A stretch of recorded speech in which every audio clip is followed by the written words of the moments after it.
Hello guys, good morning. Muna din yung among pwesto. Agusan kanyon mula Fortis Pilipinon. So, ever since, din naging nagnegosyo. So, kita ninyo. So, every Sunday, muna ang mga kabisihan. Ang karnihan. So, kita ninyo na yung mga cuttings tala. Like, na ay bili, na ay mga panghamunada, paghumba. Galon bago.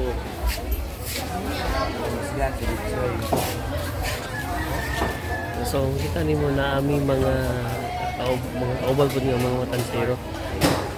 So, oras karon na nasa alas 6:53. So, ganina pa midri mga alas 4.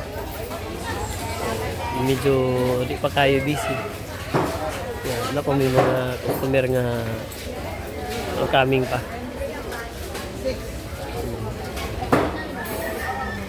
So, kailangan mo diri. So, ipalilibiran mi na ako karon.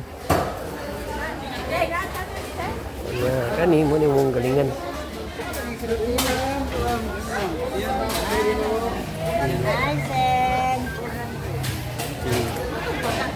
So, kani pa rin mong karni. So, karong katad mo deliver ko karon o ining karni. So, mag-drive ko babaw. Thank you, thank you.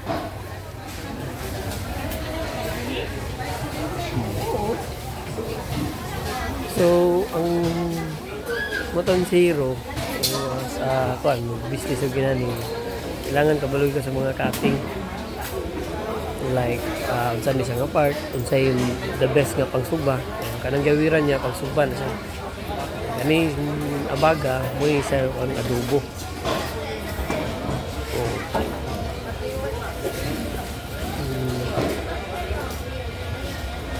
Pwede gapon panghumba.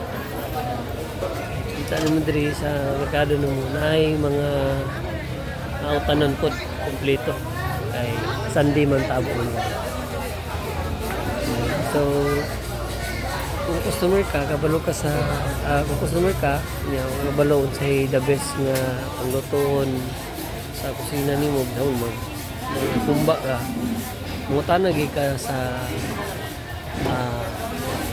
sa Mugutaray kung unsay maayo pang kumba or pangadugo or unsay mga angay lutoon nimo kapag mapansit ka so unsay parte nga pang taday isahog so muna sa nay parte nga pwede sa baga kay more on unod man siya nasa tambong.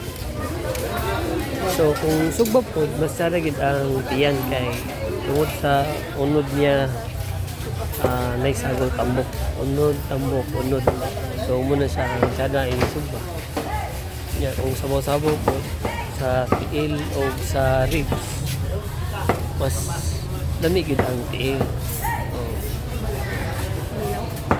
ayun kung sa ribs po makuha gini mo ang bukog niya pero in terms sa kung sabaw na siya mas lasagid ang tiil.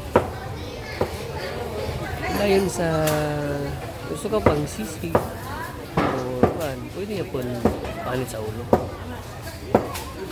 So makita niyo yung cutting.